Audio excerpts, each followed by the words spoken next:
Okay, so this is the next version that we have going on here. This is 18th century America, where I'm going to discuss some of the key differences between the colonies and England. Keep in mind that we are building up to the American Revolution. Now, I'm really kind of just smushing together everything from about 1690 to roughly about 1750.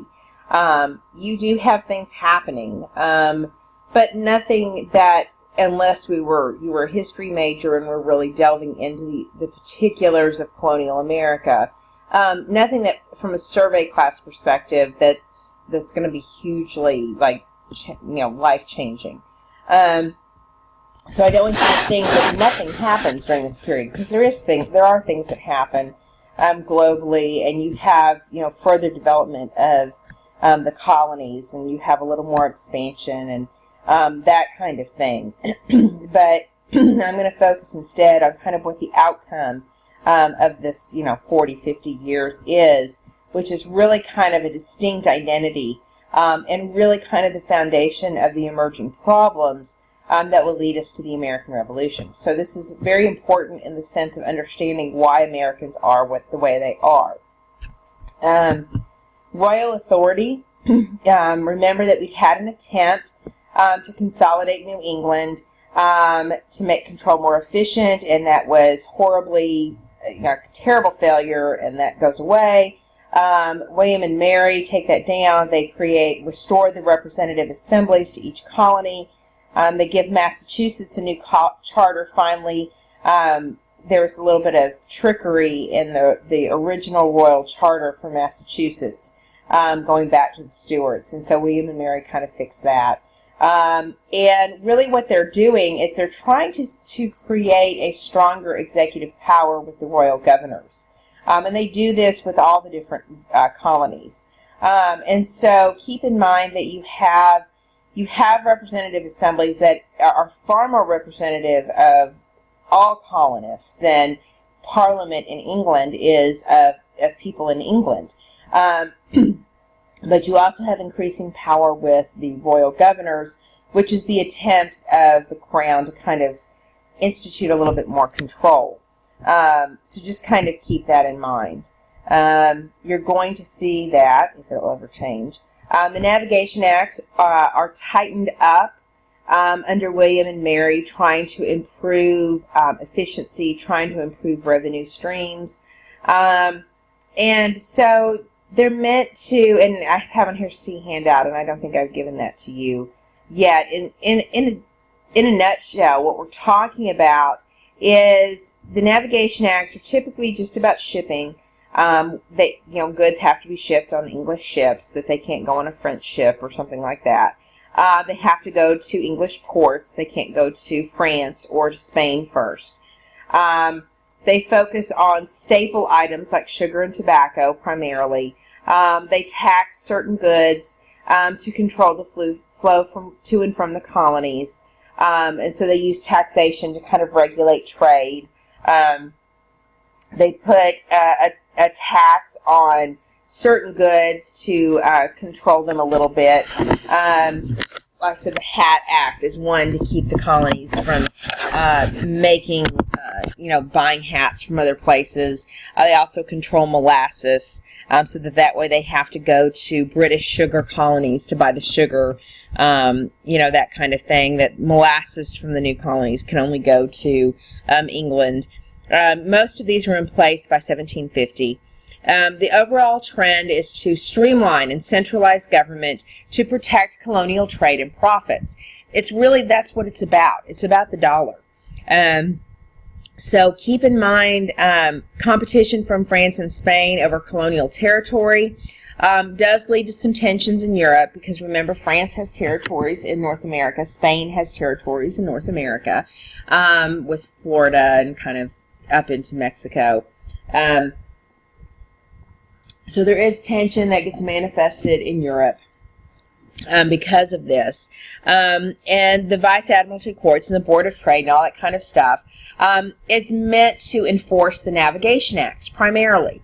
I think I mentioned this in the last lecture, that you have the colonial government that's meant to handle issues within the colonies. The Board of Trade is only meant to handle issues that are related to trade. Remember, the colonies are there for the money. Cue Jerry Maguire, Show Me the Money, right? I mean, this is what it's all about. And so generally everybody was pretty happy with this system because the colonists were making money. They were working within the Navigation Acts and making money, and they were working outside of the Navigation Acts and making money. And England was making plenty of money. They were doing quite well, so they were pretty content. It's not until we have something that tips the balance and makes England need to be sure it's maximizing every dollar that it gets from the colonies, that we'll see that there's any attempt to shift the way control happens. This is a classic map that shows you kind of how how trade functioned. Let's see if I can't get this to blow up a little bit more. All right, so you don't see the whole map, but you get a sense for from what you can see for how the stuff moves from the colonies, right, to England, down to Africa, and then back over here.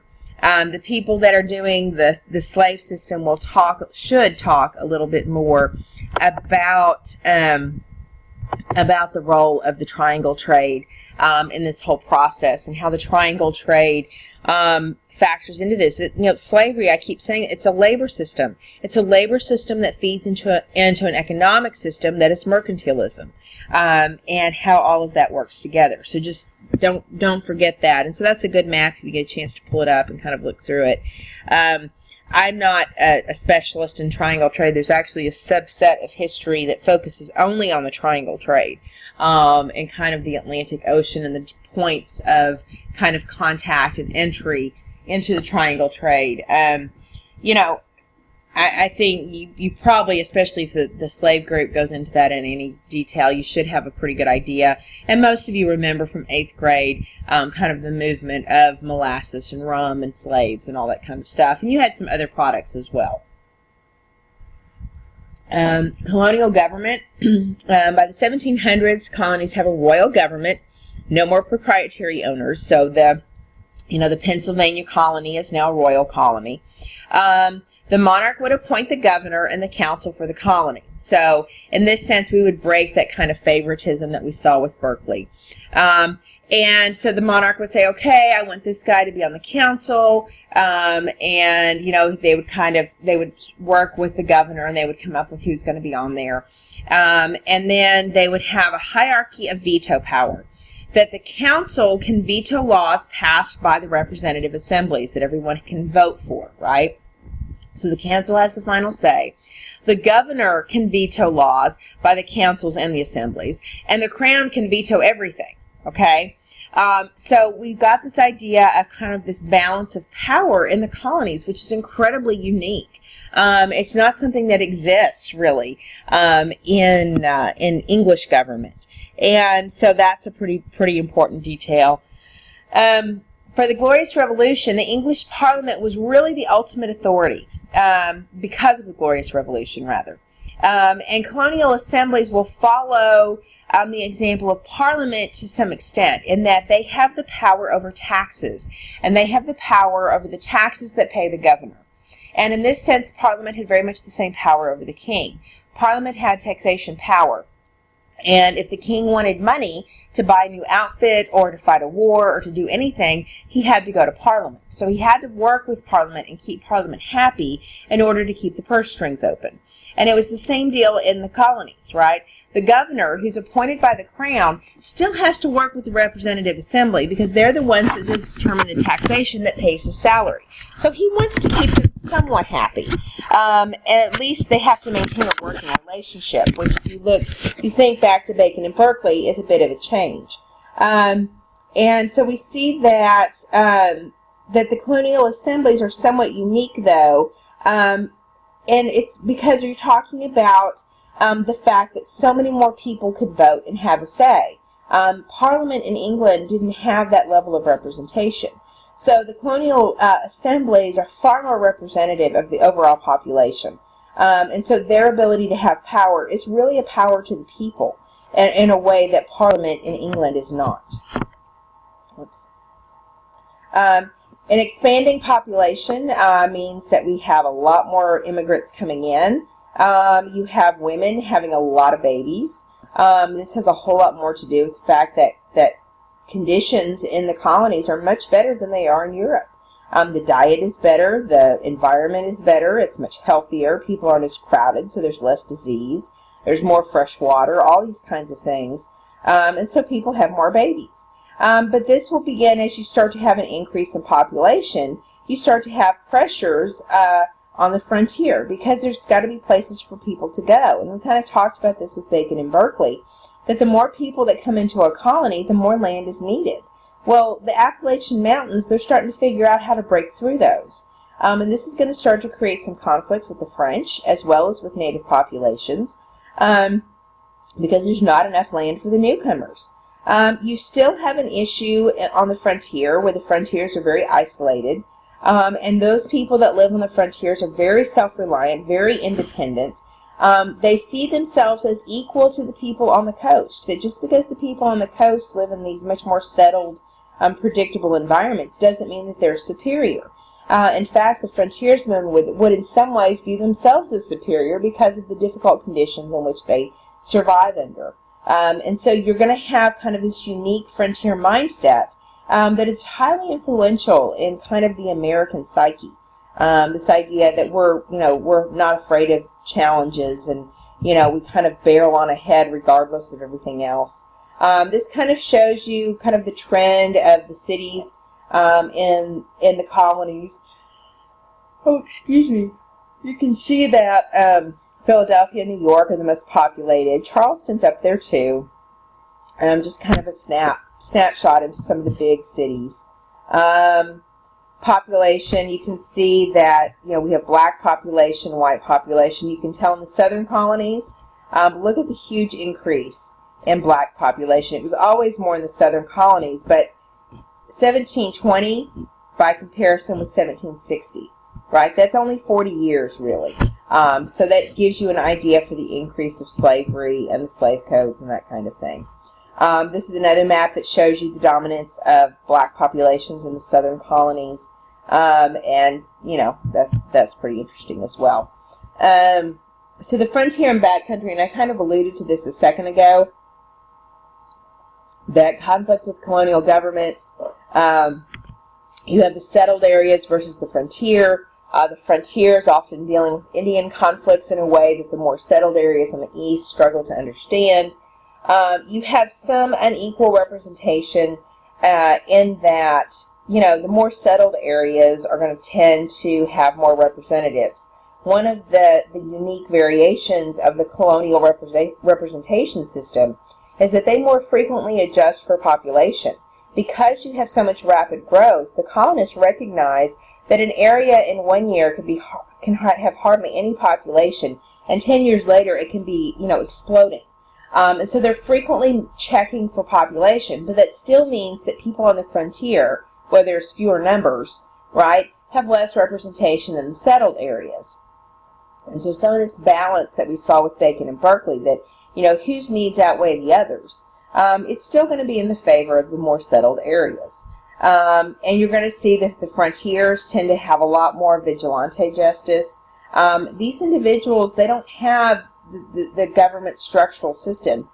Yes, they might exist technically for the colony, but in practice, when you're way far out on the frontier, there's nobody around to hold you accountable. So you have a lot more freedom, which is going to lead to some unique identity issues.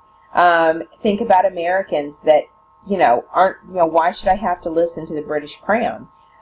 They don't understand what I deal with. They had the same attitude towards the colonial assembly. So, there was nothing new with that. So the frontier has unique problems, unique identity. And so you tend to see a bigger conflict especially going into the French and Indian War. There was still a huge difference between the people on the frontier and the people in the settled areas. And your biggest conflict was often between those two groups. So there's a profound shift that happens as we approach the American Revolution, where this break between the frontier and the settled areas recedes to the background, and it suddenly becomes about the entire colony against England. And you need to appreciate what a profound switch that is, because for decades, even though we may not have a full-on Bacon's Rebellion, you still have tensions simmering between the people that are on the cutting edge of settlement and the people that are back at home. Colonial cities and social classes. Okay, so seaports, they were often the ones that were most like the cities in Europe. They had some conveniences because they were often the busiest and biggest cities, but they also tended to deal with issues like disease, sanitation, and fire. Churches, homes, taverns. City planning depended on the age of the city. Some of the earliest cities were just kind of thrown together or grown haphazardly or sometimes focused around the church. Cities like Philadelphia were very well planned. More recent towns or cities tended to focus more on city planning, where they're going to put stuff. Trade and commerce were incredibly important because these are colonies. They provide raw materials. But, of course, this puts them directly in the middle of the supply and demand cycle, which mercantilism is really just kind of has put to the forefront. So just kind of understand that these cities would experience economic contractions that sometimes would cause unemployment. And in the 1700s, they don't understand. Supply and demand and mercantilism are relatively new ideas that they're just really beginning to understand. And so they don't quite get all the cause and effect relationships that perhaps we understand now. Your wealthiest individuals were merchants, landowners, and lawyers. The colonies had a lot of lawyers. This is a product of the middle class and of widespread property ownership, because when we own property and we have a disagreement, we turn to lawyers. And so a property-owning society tends to turn to more and more lawyers, which makes you wonder if part of the decline in the legal field in the last 5 or 6 years has to do with the fact that people own less than they used to. I don't know, just kind of a random thought. Artisans make up the middle class. Artisans are going to be your blacksmiths, your coopers, which build barrels, millers, which trim wood, tailors, those kind of people. Those are considered artisans, and they're a special class on their own. They work with their hands. They're definitely in a trade, so they're not professional in the sense that a lawyer is or a merchant. But at the same time, they're going to command much higher wages than your average worker. The lowest class are going to be day laborers, the journeymen that kind of are assistants to the artisans, sailors, domestic servants.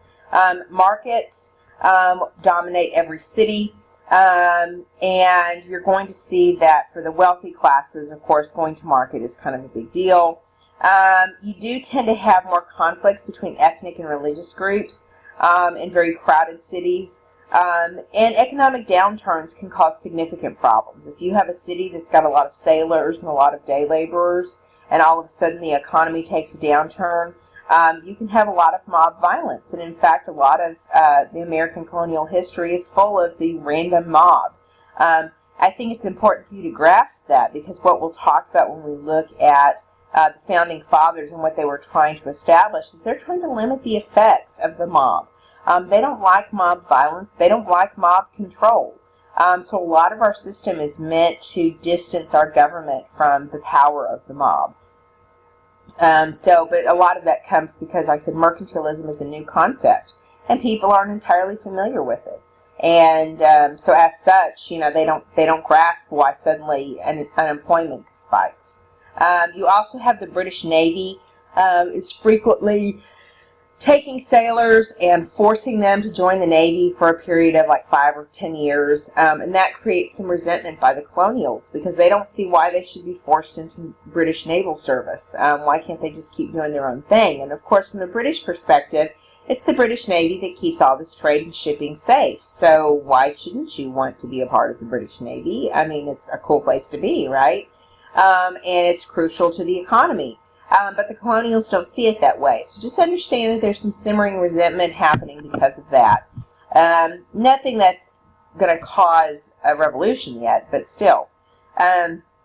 Americans consider themselves English. Their assemblies, their representative assemblies, are often, loosely modeled on Parliament, and they very clearly claim the liberties of freeborn Englishmen.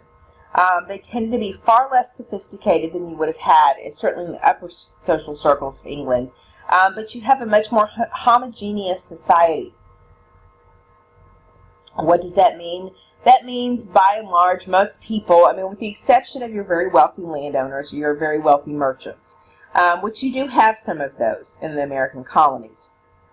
But underneath them, you have this large group of people that largely live very much the same. Your middle-class people, even your middle-class lawyers and professionals, may not live all that much differently than, say, your middle-class artisan. And, your farmers, your small farmer is going to live pretty similarly. Unless they own just thousands of acres or hundreds of acres, like in the neighborhood of almost 1,000 acres, right? They're probably going to live pretty similar whether they own 100 acres or 500 acres.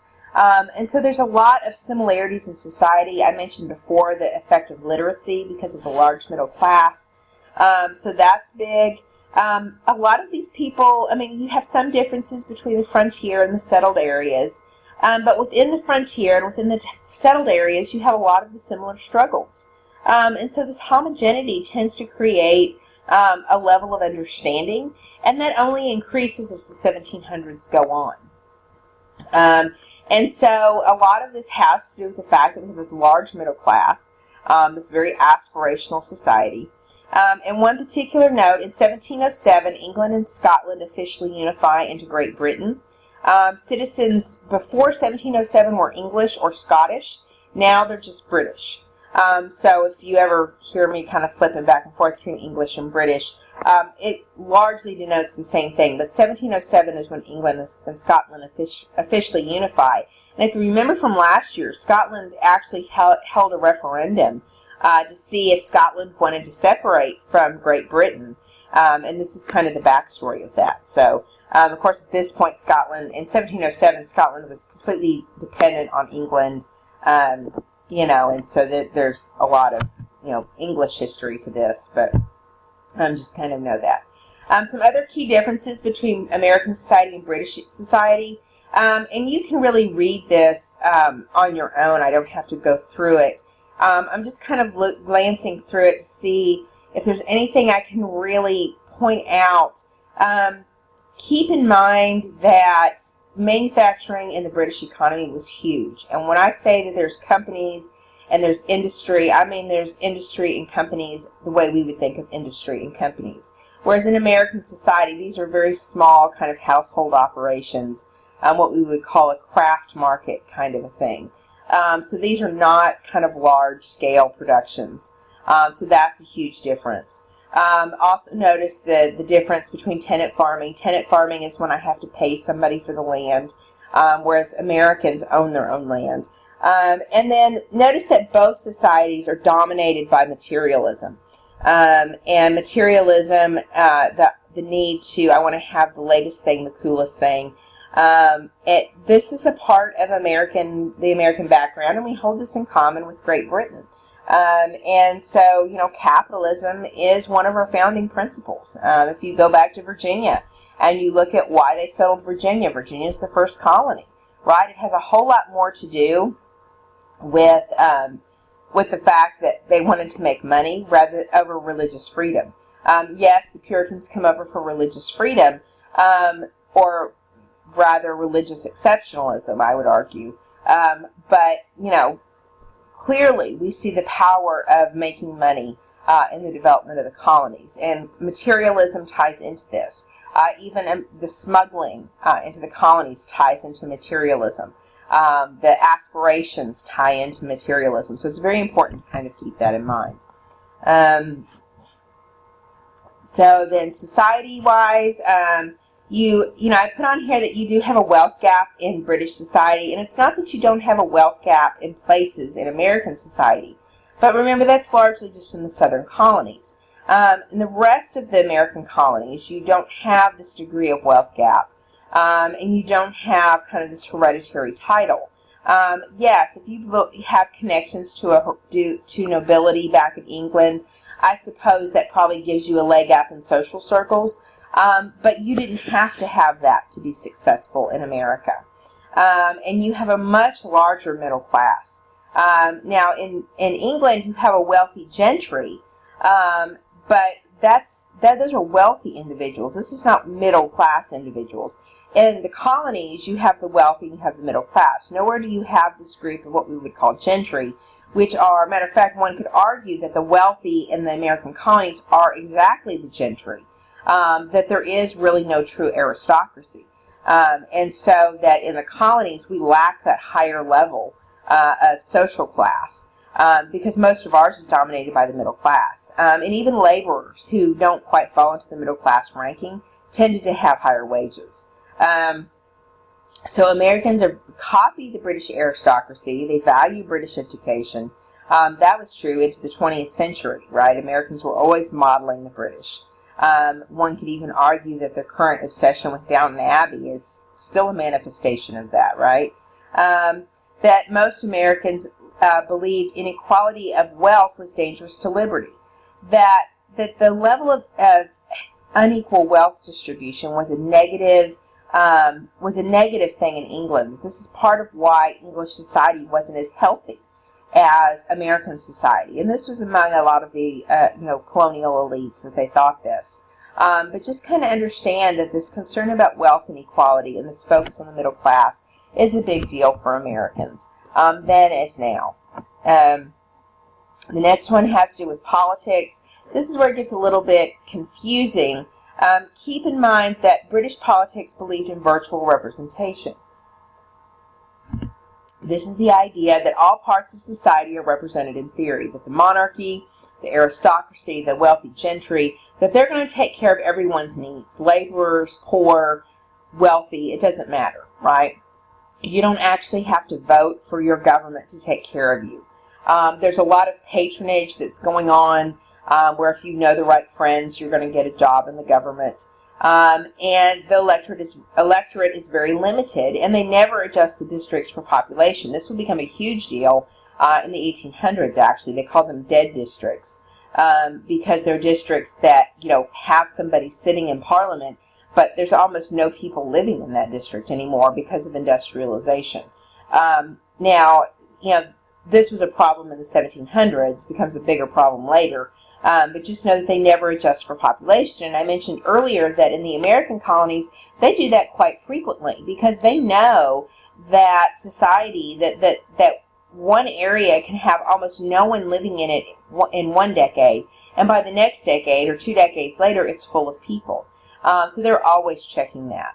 And then I've kind of already touched on American politics and the issue of veto power, that assemblies had the power to tax. You have a huge electorate. Land ownership is really the only requirement, and that requirement becomes easier and easier over time because they start allowing for people to own smaller amounts of land to have a say. And so their representation is just much broader.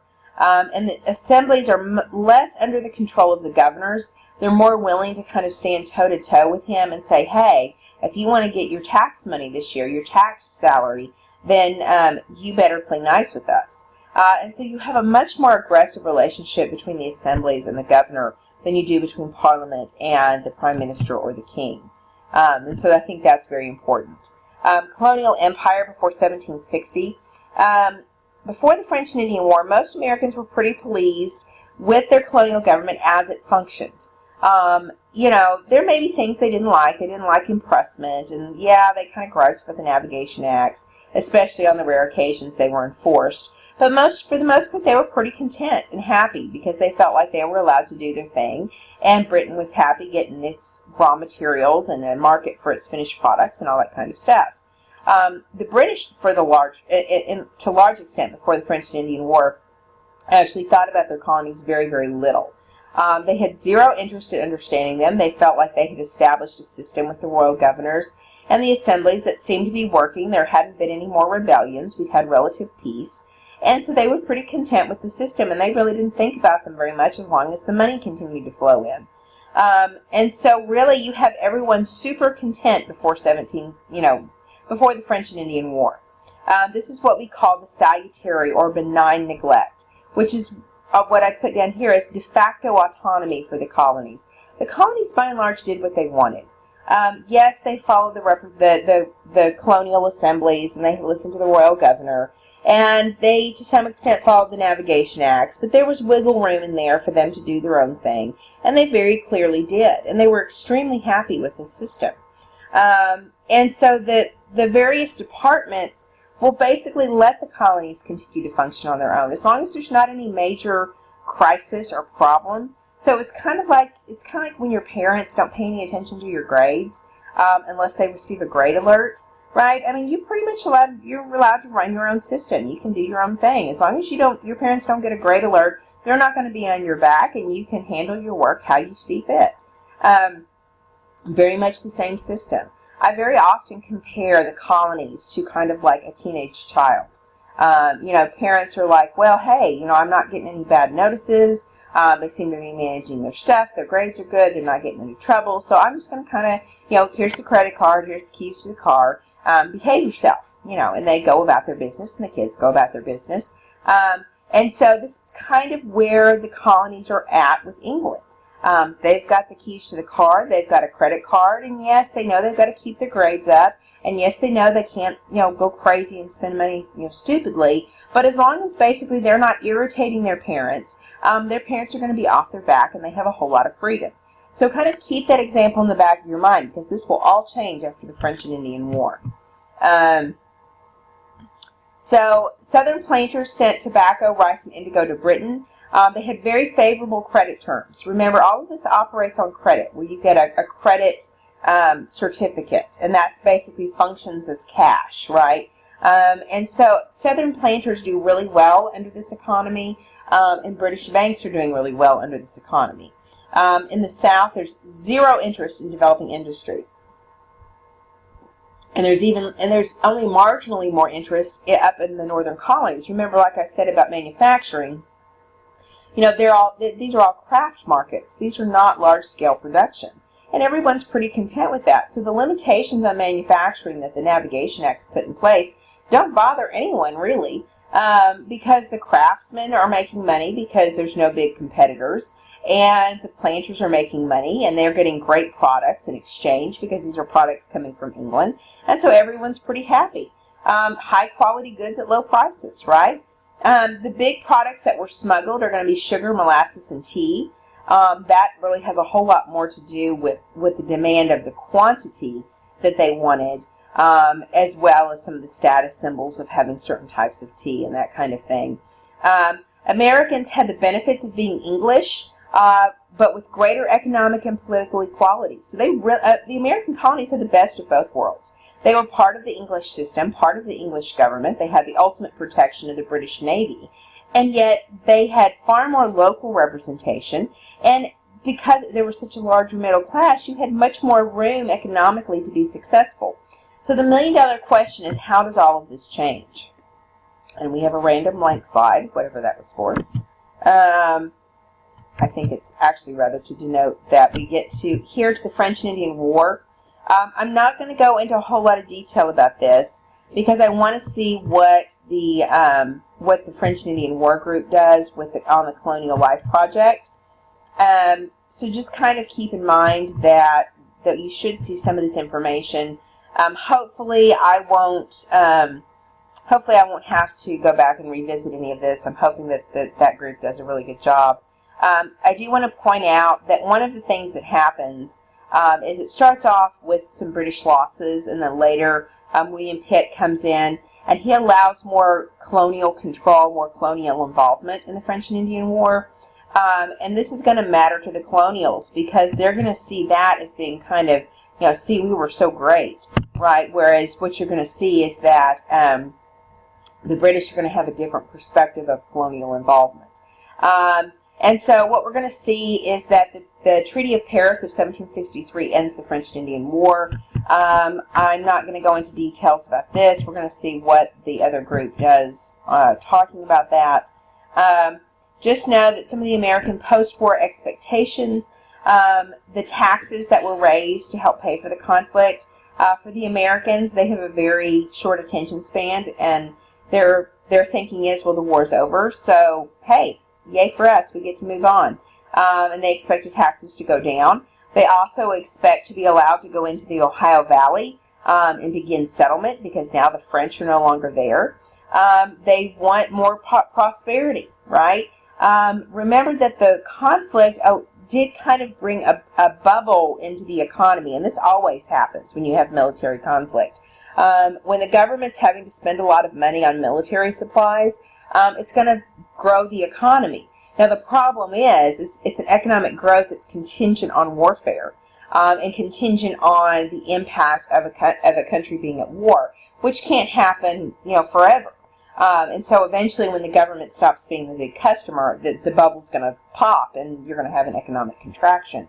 And also, you see that the American colonists are going to expect a more equal footing in the British government, because they see that, our colonies are so important that they actually fought France for us, and they're going to value our opinions and value what we think, which is a completely unrealistic expectation. Some of this goes back to William Pitt coming in and making sure that the colonists get to have a say in what's going on. So they kind of misinterpret that. However, the British tend to feel that the colonies had been very difficult, that they hadn't contributed the money that they needed to contribute, and that the attitudes of the various soldiers were difficult, and that, clearly so much independence had spoiled these guys. Think in terms, back to this example of your parents. So all of a sudden your parents have been leaving you alone, but in the course of a couple of weeks, you spend too much money hanging out with your friends, and then you get a C on something or a D on something. And next thing you know, your parents are going, well, wait a minute. We don't think you're managing this correctly. Now, from your perspective, you may be, oh, no, this was just a mistake. This will all be better. You can trust me. But your parents are now up in your business. And that's essentially what the French and Indian War has done with Great Britain. It's gotten the British government up into the American colony experience. And now they're looking around and they're saying, well, these assemblies don't want to raise taxes. They have way too much power over the royal governor. And these colonials just think that they know everything, and they think they should have a say, and I should have to ask them to do stuff. And they just don't get these colonials, right? So what we're going to see is that the British government will very quickly draw what they call the Proclamation Line of 1763. And this is because they had tried to negotiate with the Indian tribes to get them to help fight the French. And so this is part of that relationship that the British government had established with the Indian tribes to kind of reach out to them. In addition, there had been a little conflict, and I hope the Indian group touches on this, with Nealon and Pontiac and some of this, where they'd gotten actually several different tribes together. And the British Crown was a little bit worried that these native groups would get together and create more problems in the future. So they're trying to kind of balance the interests between the colonials and the native tribes, who were their allies in the French and Indian War. And so they issue a proclamation line of 1763 that says white settlers cannot be past the Appalachians, that the Appalachians are kind of this boundary. Now remember, by the time you get to the 1760s, you've already had white settlers making the trek over the Appalachians. And so now they're basically being told, this is not legal settlement, you have to go back. Well, they're not real happy about that. Plus, most Americans don't take very kindly to being told they can't go somewhere.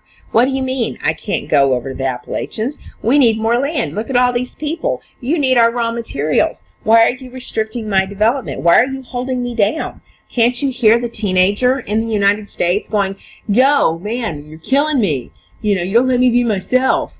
And that's exactly what's happening here. And so Great Britain actually stations a large number of troops. Of course, they already had troops in the colonies because of the French and Indian War. And so they have a large number of troops there. And so they transition those troops along the Appalachian line to hold settlement back. And the Americans feel very kind of intimidated and pressured by this. And so it does not go over well. And many colonials feel like they're there to kind of spy on them and keep them in line. And this kind of shows you what the Appalachian line was like. kind of gives sense for what I mean by these mountains right here. You can see the number of Indian groups over on this side where they had all retreated to. And so they're trying to station these soldiers over there to keep them from, creating, from there being conflicts with the settlers and with the Indians as kind of a payback. So just kind of keep that in mind. We also have some emerging problems. Colonials resent such limitations on land development and speculation. And their perception of mercantilism and the role of the colonials is different than what Great Britain sees them as. It had always been different. It wasn't that this was a sudden change. The perception had always been different. It just never came to the forefront before the French and Indian War because it didn't have to, because everybody was making money and everybody was comfortable. And so after the French and Indian War, suddenly these differences in perceptions, this very kind of, I said, adolescent versus parent perception about how things function really begins to stand out. A century of racism against Indians made most colonies indifferent to them. They had always resented Indian presence, and they were very accustomed to this resentment, and so they didn't see why they had to worry about making the Indian tribes happy. And many of the British soldiers were kind of patronizing. There was kind of this attitude among British leadership in the colonies that these colonials were somehow childish and immature, and they didn't understand, and they didn't understand their role, and very kind of looked down their nose, and that's going to create some resentment as well. And that began when the French and Indian War and actually the military, but it continues after that. And so benign neglect begins to bite Great Britain in the butt, because now they've allowed the colonies too many years of benign neglect, of basically doing their own thing, going their own way. And now all of a sudden they're trying to assert some control. And they have some valid government reasons. There's some valid reasons, just like we talked with Berkeley, that he had some reasons that made sense in the big picture for why he was doing what he was doing. Well, it's exactly the same for the British government. They're trying to exert control. They've spent a ton of money, gone into debt for the French and Indian War, which was a conflict started in the colonies and really benefits the colonies the most. And so they're turning to the colonies to pay the bill, and the colonies are mad about that. And the British also need to maintain peaceful relations with Indians, because the last thing they need is another major conflict on their hands. And so they're trying to keep that under balance, whereas the American colonials don't get that. And so the British perspective is very, very different from the colonial perspective. And it's one about kind of this global idea and one about what's happening here at home. And so we really see that we've got kind of this break, that letting the colonists do what they wanted and make their own money and, have their own control is really going to affect them and make the colonists very, very difficult to manage coming up in the future. Oops, wrong way. And I think that's the end. So again, I did I really just skipped over the French and Indian War. There's lots of good stuff there. So I'm really, really hoping that the French and Indian group does a good job with that. If they don't, I will kind of go back and revisit that a little bit. But hopefully I don't have to, or hopefully if I have to supplement what they say, we can all do that in class. Because I did just kind of smush over or smooth over all of that and just kind of hit on some of the key details after the fact, like the Proclamation War and this problem with benign neglect. So I think that's it for 18th century America. I hope over the next few class periods you really enjoy the Colonial Life Project. I think it'll be fun. It's a really good way, really fast way for us to look at some different aspects of colonial life in the 1700s before we get to the American Revolution. And I've got to figure out exactly how I'm going to do the American Revolution. There's a couple of different ways. I always struggle with how to teach that every year. I'm not a military historian, first off, so I tend to focus on the social and cultural things. And in the second place, there's so much out there on the American Revolution. I mean, you can Netflix, documentaries over the American Revolution. You can go to the History Channel or the American Heroes Channel and watch, any given weekend. There's a pretty good likelihood there'll be something on there We have the same problem with World War II, right? There's just so much out there that's been documented. So it's really hard to know exactly how to approach that. And I never make everybody happy. Some people don't care about the ins and outs of the American Revolution. Some people want to camp out and analyze every single battle. So it's really, there's so much to cover with the American Revolution, and yet at the same time I could synopsize it into 30 minutes if I had to. So I'll be thinking over the next week or so about how to approach the American Revolution. And in the meantime, we'll finish learning about colonial life, and I hope you find it very interesting. Thank you very much.